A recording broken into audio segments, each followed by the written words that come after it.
Hello, it is I, Ramses the 800th, and we're back with Manga Roundup.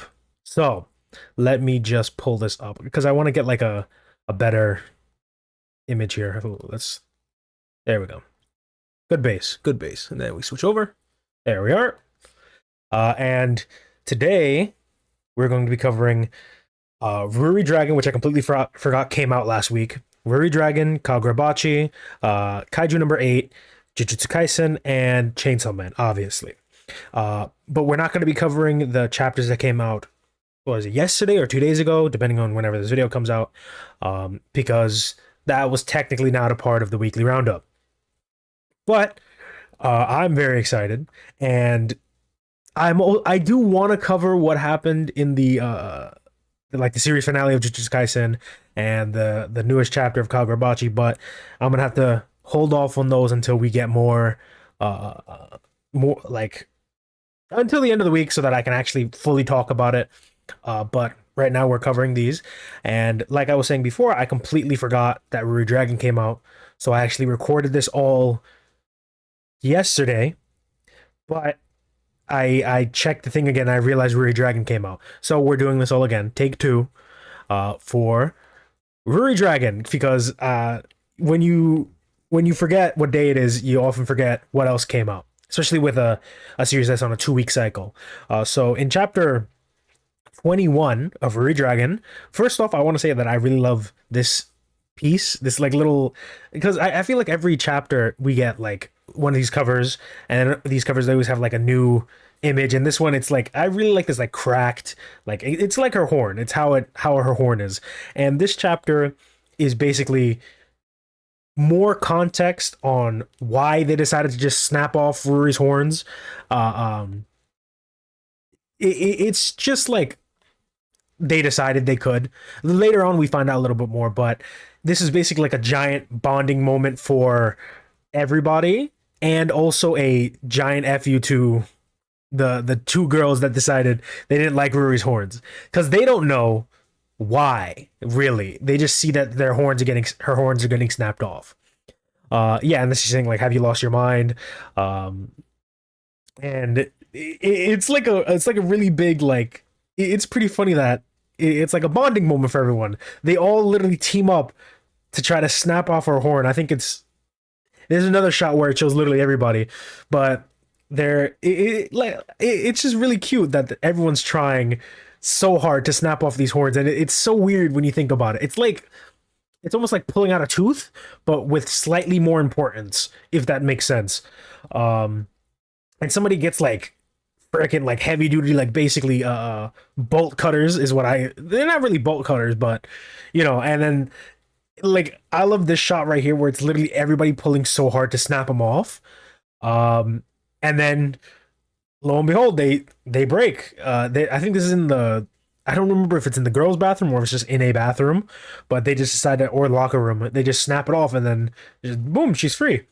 But she did mess up one of like the portraits they were working on, which is for like the school festival. But we also find out, well, obviously she's like, oh, you want to keep the horns? And like, no, thank you. I don't feel like it. We also find out that her horns were actually already cracking, which obviously led to the idea of let's just snap them off if they're already breaking. And that was also why it was a much better prank on the girls, because my idea was, why would they go that far to just snap the horns off if, you know, like they're like a part of her body? Are they bone, or are they like teeth? But we get confirmation from her mom, which is what I said last time we were talking about Ruri Dragon, was her horns popped out of her head basically overnight. So them snapping off, probably next chapter she might just have her horns back. I don't know if this is going to be like a temporary permanent change, where it's like she just grows new horns, but it might just be a thing where literally the next chapter she has her horns back, which will be very funny. But we know that obviously she's gonna get new horns, and this isn't like a detrimental thing. It's not. It's actually more natural for her to like snap the horns off, which is, again, it's more like teeth. It's not really metal. It's more like It's like I said, it's like pulling off a tooth, more like. And I kind of like that. It's more like we understand more of her anatomy to some extent, where obviously these horns break and crack. And as far as we know, she didn't really do too much to the horns. Like she didn't hit them. They weren't like bang. Well, they were banging on stuff because she's getting used to it. But apart from like stabbing things, she never really did anything too arduous. I think that's the word. Like too like forceful with them until this point. So we know that again, it's a natural part of her. But this is like, oh, sorry. Like I said, I basically had to reread this very quickly. I didn't know she actually kept one of the horns. Um, and then obviously we get the title, "Nothing Wrong with Some Venom," or I think the other one was like, "Nothing Wrong with Spewing a little bit of venom." But this is a really neat chapter. I love this one because we get more of Ruri's interaction with this girl. I forgot what her name was, Mia or something. I'm never good with names, but we get a deeper and more close relationship with this girl. Granted, we're not really seeing more of the other friends, but that's because, we're doing the school festival and she's a part of the committee, and this is like the plot basically. So, and yeah, like again, I'm never really good with predicting where things go, but I like to think with my foresight, because I'm a pharaoh, I'm a god pharaoh. I like to predict that I like to predict like certain points, like Ruri's horns, like them bringing up that Ruri's horns popped up overnight, which I think was pretty important. Um, uh, I do believe that next chapter her horns are just gonna be back, and if not, it's gonna be a while before her horns fully grow out. But they're going to look different. They're not gonna look like the. Let me see if I can find. Yeah, they're not gonna look like this anymore. They're not going to be like these little stubby things. I honestly think if they are going to come back, they're going to be a lot bigger.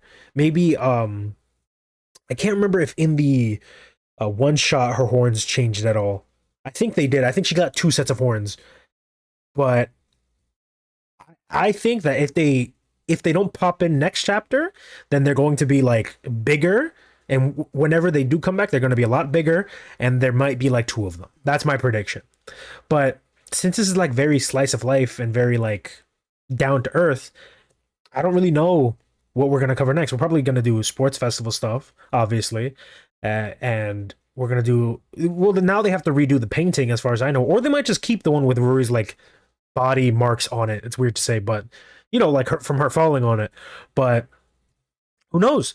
I'm really excited for Ruri, for the next chapter of Ruri Dragon, which should come out next week. Yeah, it comes out next week if there wasn't like a delay. But that was Ruri Dragon chapter 21. Now we move on to another new age manga, which I honestly believe is going to be the forerunner for now. Not forerunner because I know there's Sakamoto days, but the second in the running, which is Kagurabachi chapter 50. All right, this is Interception, and this basically picks up directly where we left off last chapter, which was he. Oh my god, I'm trying to remember names. Um, I think it's Hikari. I think his name is Hikari. Hikari and the sword wielder going to, what is it? The Sen Senkutsuji? Oh my god. Senkutsuji. Whatever. That temple.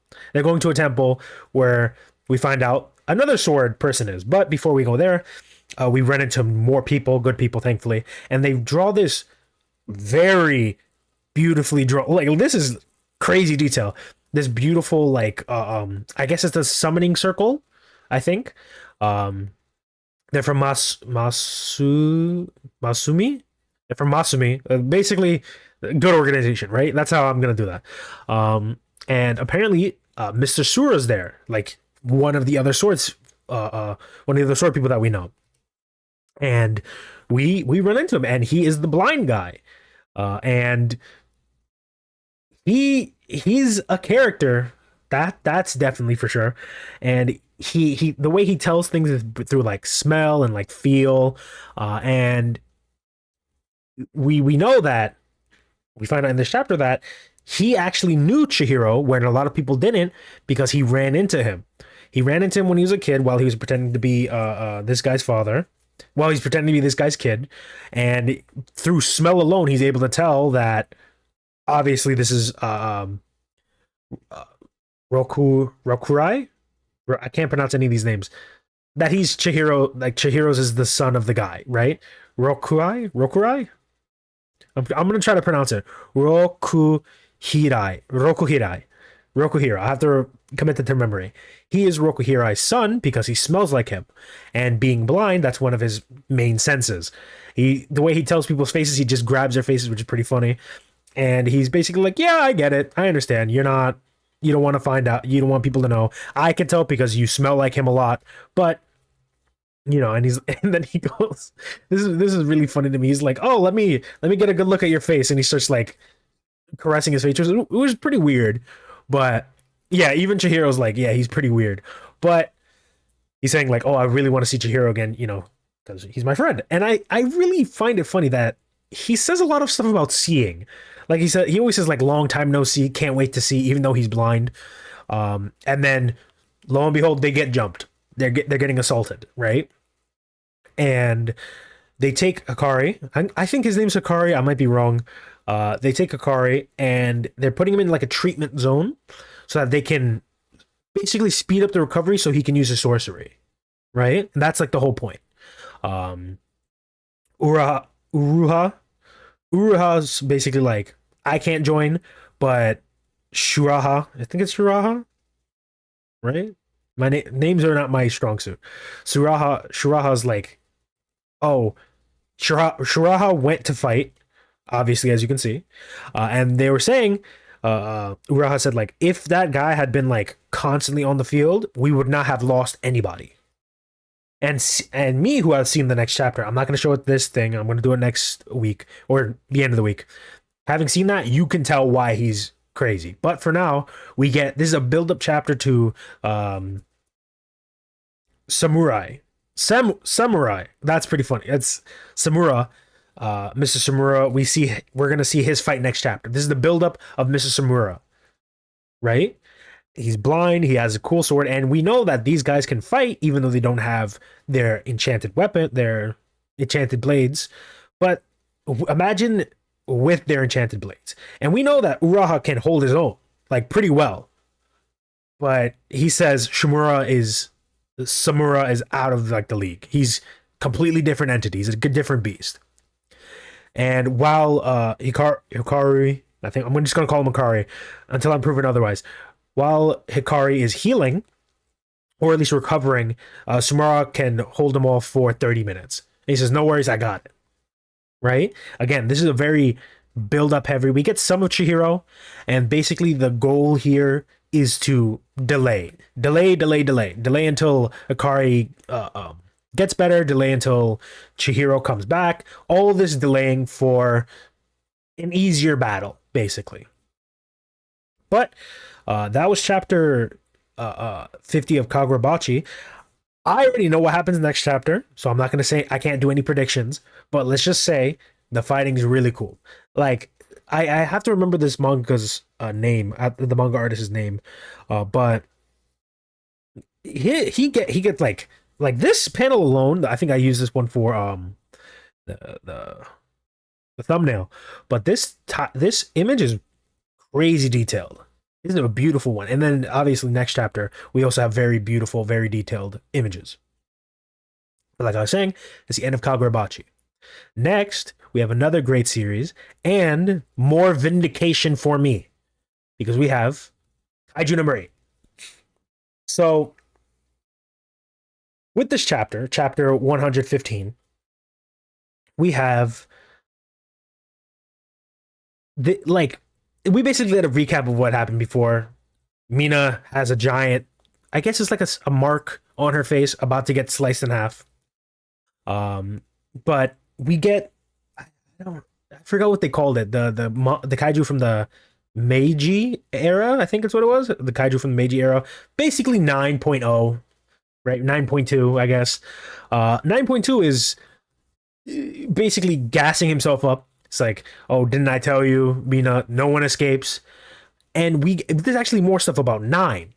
Technically, he says, "Didn't I tell you? No one escapes, no matter the era, no matter how strong, not even me." So that means he was caught in some way, and he was kind of like used as like the form it took, basically. And then he says, and certainly not what? He's very confused because Mina, her face does not change. Well, obviously she's less surprised. Like obviously she's more scared here, but here she kind of gets more stoic, which is again the thing I use for the thumbnail because it's a pretty good image. And 9 is like, what? Why is that a thing? And vindication, vindication. We're getting more of the other I forgot what their squad's called. More of them. We're getting more of the people who are fighting the Dai Kaiju and the other numbers. I think there were the other numbers too. We're getting more of them coming out and fighting because all the other kaiju, I think the Yonju, all the Yonju stopped.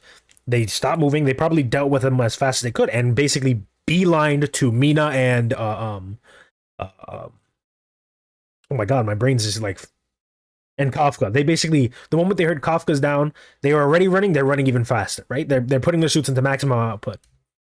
And with this, with him doing this eightfold slash, we also now know that the whatever attack was like he does, like this pattern attack that he does, we know it can be interrupted. And it might have something to do with the concentration of the eyes. It's like focus, you know? If a lot of the eyes are focused on you, you're basically marked for death, air quotes. You're basically marked to get hit. But thanks to I can't remember the name. I'm so bad with names. I'm sorry. Sword guy. I have to like have like a list of these guys. Thanks to him, he distracted him enough to move his attention away from Mina to protect her, obviously. Hoshina. That's right. Vice Captain Hoshina with weapon 8, with 10. And with them, they're able to kind of save Mina. And again, this is a lot of cover fire. This is very, I'm long range, you're close range. We cover each other whenever we're targeted, which is great. We get Mina and Hoshina. We get Mina and Hoshina basically covering each other's backs. Hoshina's about to get hit in the back, and Mina covers him. And it's just a lot of fighting, a lot of dodging. And we get this new gear, because we know, if you've read the manga up to this point, just how dangerous he is with one sword. Imagine him with all these swords. He's not going to use all of them, but this is basically like, what's a good example of this? Where every time it breaks, he just gets a new one. I don't know an example of it off the top of my head, but you know, this is crazy. And we see, again, we get like the focusing of the eye. I think it has something to do with like 9.0. I don't know if he has a name with 9.0. I think it's the focusing of the eyes that's the problem.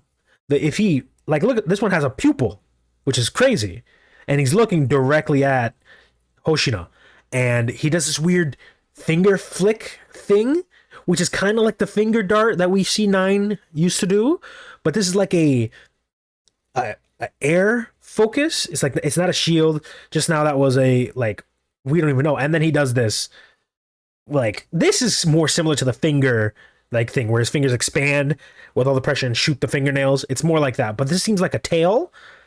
But we know that he has like a bunch of mass.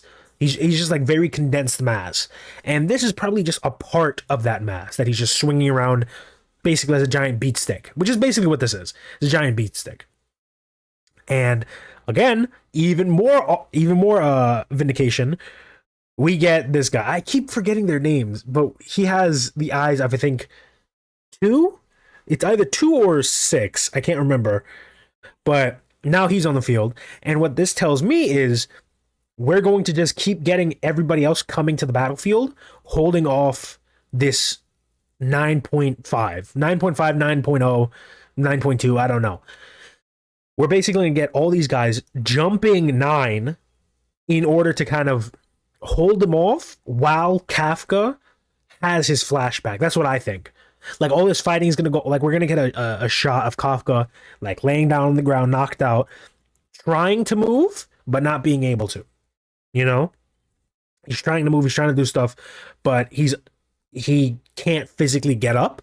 And that's when we get like the backstory of the kaiju that's inside of him. We of the whatever this kaiju that we're fighting is, whatever that weird shogun monster we saw all those chapters ago.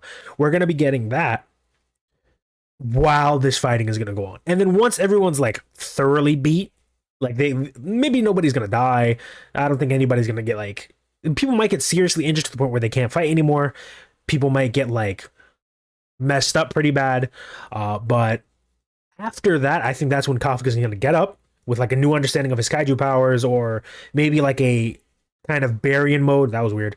Kind of like Baryon mode thing where he's basically burning away the power of the kaiju, so that once that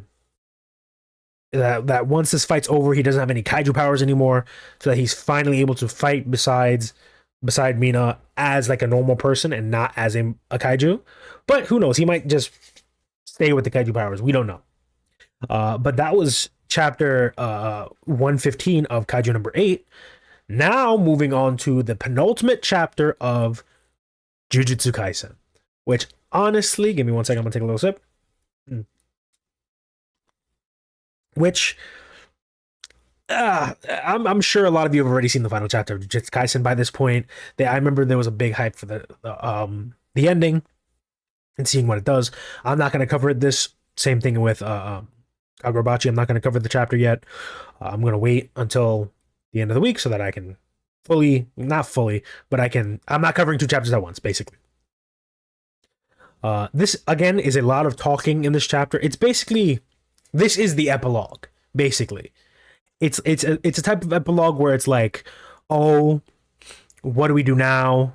Like, what happens next? That type of epilogue. Basically explaining where everybody is now, what's going to happen after this, like immediately after, and then what's going to happen down the line. That's basically what this is. But we get a lot of like these character moments that if you've read the series up to now, you'll understand. That's why I don't really go into detail on this, because a lot of this is just talking. We got this cute little scene between Fushiguro and Angel. I just call her Angel. I can't remember her name off the top of my head. But he basically says something where it's like, "Oh, I'll be your right arm." And Angel takes it a little too seriously. She goes, "Oh, when's the ceremony?" Because we know that she loves him. She loves him, and he's like, no, I didn't mean it like that. I just meant like, I'll talk about it later, And she's like, oh, I moved too fast. Pretty funny. I love that. And then we get the part of the story where it's like, oh, the story never really ends. Like they're still together. Everyone's still together.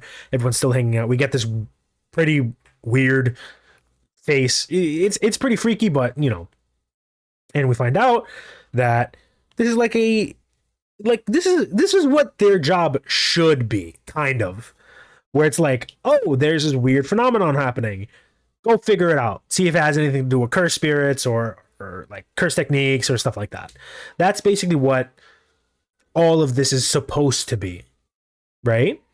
And that's pretty much the end of it. This is where they're trying to figure out how best to deal with this situation, and how are they going to deal with it? And the final chapter, I'm not going to say anything, but the final chapter does continue this, and we do see more of this. But honestly, this chapter is like, okay, it's fine. Again, it's like this is the epilogue. These past like 3-4 chapters have just been epilogue and explaining why things are the way they are, And this is kind of these next 2 chapters. I'm not going to talk about the next chapter. It's really hard not to, because it's literally right there, but I don't want to cover it. I'm not going to. This is how the story is going to be. People who are coping for a part 2, it's not happening. I'm sorry. We might get like a spin-off. Who knows? But I doubt we're going to get a part 2. And if we do get a part 2, hey, I was wrong. But that's really it for Jujutsu Kaisen chapter 270. This is, again, like, there's not too much to talk about in this one. You can obviously read it yourself and then get a better idea of it, but if you're not going to do that, then I don't really see value in this. That's kind of mean to say, but unless you want to know what people are doing afterwards, after the series, this is where you get it. It's this chapter and the previous one. The next chapter, not really. I'm done talking about that chapter. But that's pretty much it for Jujutsu Kaisen chapter 270, the penultimate chapter. Now we talk about actual important things, which is Chainsaw Man. So last chapter we got what's her face? Yoru. I call her Woru, but it's Yoru. Yoru, doing a giant finger gun to the sky, and then the Statue of Liberty cracking. I'm just gonna flip this thing, whatever it is freaky and amazing. I don't understand like the principle of this. I don't know how this works. The chapter is called, I think, Gun Goddess, right? Yeah, Gun Goddess. So I am like, this thing's horrifying. Just like imagine how big this thing is. Imagine the size. And this was made up of what? The fingers of over 2,000? No, not 2,000. More than that. 2 million people. I want to say just the fingers. So I think this has something to do with like the because the fingers I don't think fell off. I think they just disappeared. No. Obviously, if they were more like cut off, but this entire chapter was crazy. I know somebody did like the calculations on how this works, like the shot basically from New York all the way to Japan, and it was like some crazy thing. I have to find that image again, but like people have done the math, and they said this thing must have, like, you probably heard this thing even if you weren't anywhere near this bullet, even if you were on the other side of the world. Yeah, like not even in the path that it would hit. This would still, like, you would hear this. Obviously, look how much damage this thing does. And this thing just like plows straight through a building, and we get like back-to-back crazy art. I was gonna use this in the thumbnail, but it was a little too like wonky, like the angles were weird. But this is a beautiful shot. I also don't know how this shot works, because this thing was clearly punched through, but we see buildings up here and they haven't collapsed yet. But maybe that's just because they haven't collapsed yet. Like, this is like directly after she pointed her finger. And for some reason, Yor in the background is shocked. I don't know if she's shocked or just reacting to what's happening. But we also know that she's reacting to what's happening because she just starts bawling. She starts like laughing, right? And we see like this one piece right here is insane, because like I can only imagine the damage that this did to the surrounding area. Obviously we can see it, but this left Chainsaw Devil laid out. He doesn't have any limbs. He's basically just a chest and a head, kind of like how he was left during his fight with Makima, where he didn't have any arm. Well, I think he still had his arms then, but his lower body was ripped off. But this is crazy. Like, I don't really think it even hit him. I think this is just like the shockwave from the bullet, right? Because if this did hit him, where did it hit him? In the lower body? It hit his like legs? Or did it hit his chest? Obviously his chest is smoking, but that might just be like the heat. Like, he is not okay. He's because the reason I say it didn't hit him and it was just like the surrounding area was because he's not really in a crater. You could say he got hit and then went flying, but it doesn't really look like an impact. It looks more like he was caught up in the destruction. I feel like if that bullet did hit him, he most definitely would not be here. He'd be gone, dead, right? And we get the primordial aging devil giving up his blood to strengthen Chainsaw Man, or the chainsaw. And like, I remember seeing some stuff basically like this is like a cruel reinterpretation of his fight with the gun fiend. And Yeah, I can see it, especially like this "I'll save you, Chainsaw Man," and they're them feeding him the blood, especially after he got shot a lot. Um, but this is like freaky, and I also don't think this is gonna go how anybody's predicting. Because we see the aging devil going like, "Oh, eat my legs," like basically start with my legs, then my arms, my lower half, my upper half, my organs, save my head for last, basically. Uh, and he's talking about his contract, and we see this like pretty messed up scene where they're basically lining the kids up. We have a toddler that's a baby. We have them lined up, and they're gonna get executed basically. And this is like pretty tough. It sucks a lot, but like I said before, I don't think this is gonna go how he thinks it's gonna go. Because, like I said, he's saying like, "Oh, start with my legs, start with my arms." I think from what we saw, Chainsaw Man basically just only goes for the head. He only goes for the head. So I think the unpredictability of Chainsaw Man is going to be what undoes all of this. You know, hell, this might not even be his body right now because we know he's able to kind of rip out his heart and reforge it somewhere else. We know he can do that.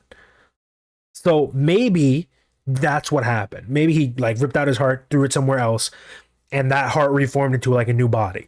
And this is kind of like what was left. Because yeah, he's drinking it, but we don't really see him react to it. Yeah, obviously his head's like in a different position, but does that really do anything? I feel like until we get next chapter, which is tomorrow, I think. I don't think we're on. I'm just gotta. Yeah, I think we're gonna get a chapter next week. Well, I think we're gonna get a chapter tomorrow. But I think I don't think this is gonna go how they plan. I don't think the kids are gonna die. Hopefully, I don't think uh, uh the aging devil might not even die. He might not even go for the aging devil. He might just go somewhere else after getting the blood he needs. Because the truth is, he's not making a contract with him. He's just saying, "I'll save you," and he's saying like, He's basically offering up his body, but Chainsaw Man has the right to say no. Obviously, he could just go, "No, I don't care about you. I don't care what you're offering. I want to do it myself. I want to go eat my own meals. Like I don't want people choosing for me." And he just goes off somewhere else. And I also think this is a pretty interesting time to bring in that Chainsaw Man fake. The not the small fake Chainsaw Mans with the tiny saws and the half heads. I'm talking about like the actual fake Chainsaw Man that we saw earlier in part two. So I think this is a pretty good place because that will completely throw off their plan. Because they said sacrifice the kids, then I'll let him eat me, or as he eats me, I'll the kids will be sacrificed. But if he doesn't get eaten, nothing's gonna happen. So chapter 176. Oh, whoa, that was completely wrong. Chapter 178 is really good. The art here is just art is on full display right now. The aging devil, the gunshot, the weird Statue of Liberty monster thing. It was all really good. I can't wait for next chapter because I don't think this is going where any of the higher ups think it's going. Because a lot of them feel like they can control Chainsaw Man and what he does. Like in the chapter, they're like, "Oh, if we can get him to eat aging," but I don't think that's how it works. I don't think you can steer him to eat something. You know? Maybe that's what they did during the that weird group of like weird hodgepodge of demons where it's like a hodgepodge of like devils where they just had the ear devil in there for some reason. Maybe it's because they wanted to test and see if he would just eat anything in his way. And if that's true, then that's good. But if this was like a team that they specifically made to try to beat him, then this is probably obviously something they planned. But also, who's also getting in the way of this is Yoru. Because Yoru can just probably fire another shot if she wanted to, and guess who's in the way? You know? So we don't know. We don't know. I'm really looking forward to this. Like I said, I'm never really like what's the word I'm thinking about? I'm not very in depth with my analysis. I don't think these things through too much, but I do like talking about them. And if you like to hearing me talk about them, good. If you pop in. I'm talking like I'm on a stream. If you watch for even a second, minute, all that stuff, I appreciate it. Generic YouTube stuff, like, comment, share, subscribe. What is the bell thing? I don't know. Hit the bell. I don't know what that does. And yeah, I really appreciate everybody who wants to watch a video. And yeah, I'd like to end. Oh, let me do the full thing. I'd like to bid you all a farewell.